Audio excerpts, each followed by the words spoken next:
So, many people would like to know how to use their mobile phones more responsibly and have a bit more respect for their environment. And so, I wanted to go through one of many lists about phone etiquette that you can find online.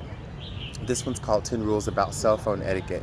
And I'm going to give you a few examples because I live here in Hanoi, and it's a city where people regularly come use their cell phones in public. So the first one, avoid taking calls when you're already engaged with someone face to face. You'll be tempted, but resist the urge. The person that you are with will feel respected and appreciated. Yeah, they will.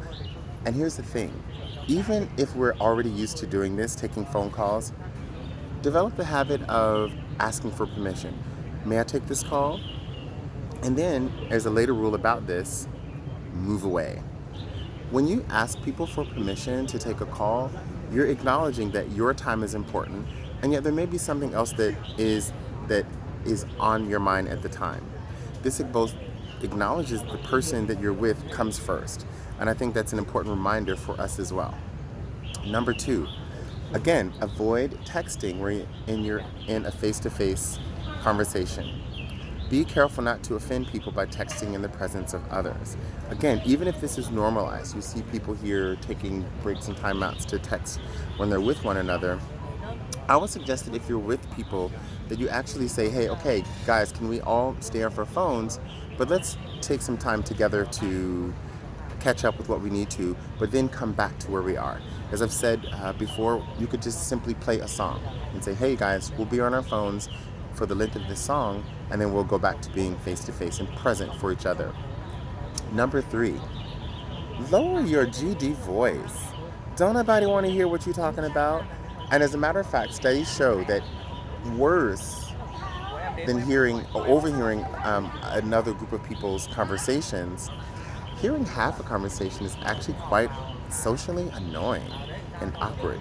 Nobody wants to hear half your conversation. And that leads you to the next one. Avoid personal topics. Even if you're saying, hey, I've got 10 billion bucks and I want to find out a way to spend it, and you're just boasting out loud, or it's something private to yourself, nobody wants to hear it. And oftentimes when it's something that is private, it makes it even more difficult for the people around you to tune out. People hear it, and yet we use the etiquette not to respond, but mind you, you're diverting all of our attention from away what we'd rather be doing, and it's not listening to you. Number five, put your phone's ringer on silent mode. That's a no-brainer. Here in Hanoi, we often have someone who will get on a text ring and just start ping, ping, ping, ping, ping, ping, ping, ping, ping, ping, and they're sitting there, and you're like, well, wait a minute, you're not even like, you're like washing the phone, but you still need this ping, and it pings for everyone. No one wants to hear that. It is annoying. Even if the person next to you is doing it, don't take that as a reason for you to do it. Number seven, hang up and drive. According to this, and this is from 2012, at any given time, about 3% of people driving are simultaneously talking on their phones. If you would come to Hanoi and just stand at any intersection and watch people go by, you would see dramatically higher numbers. The problem is that each one of us individually thinks that we can multitask better than the other person. Everybody thinks that. And yet you'll see people all the time inconveniencing others by lulling on the side of the road or even in the middle of the road and not even taking the time to pull aside. And when people do take the time to pull aside, they pull aside at an intersection where they're both blocking traffic and blocking the view. There are lots of reasons why you should just hang up and drive, and first and foremost, because we are not meant to be able to multitask that much, and a vehicle is in fact a potential weapon. Number eight, acknowledge the delay. There may be a lapse in time between you and the person's there, so you do need to be a bit more patient when you're speaking with someone on the other line. And that leads to number nine, be more sympathetic to the technology itself. You don't know if someone has a proper bandwidth where they are, or if they're somehow in a moving vehicle, which hopefully they're not driving, and hopefully not in the vehicle in a way that they're disturbing other people by your conversation. But have the humility to say, my signal is weak, or perhaps can we pick this up later? And of course, number 10, this is my personal favorite. Don't be that person. Any bit of information that comes up, people are like, I gotta look it up. I have to know it immediately. And this is annoying for several reasons. One, you become automatically the fact checker. And so you remove yourself from the conversation.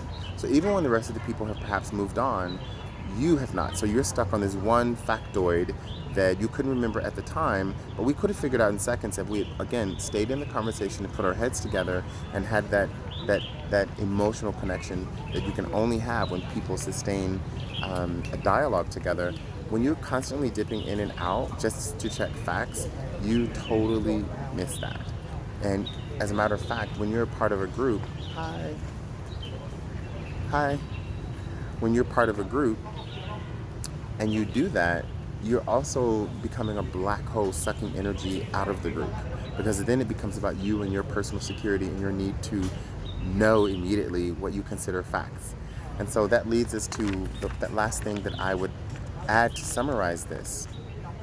Be present. It takes a lot of effort to be present.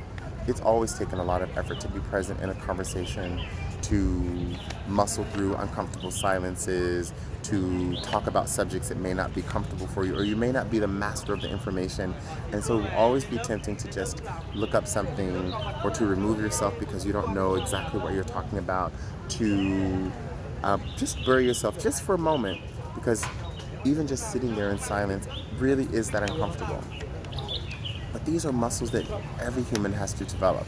So we could be a bit more patient with each other and accept that this addiction is real and that we do have the responsibility to make our environment more comfortable, more amenable, and more human-friendly for all of us. So at the end of the day, put down the phone.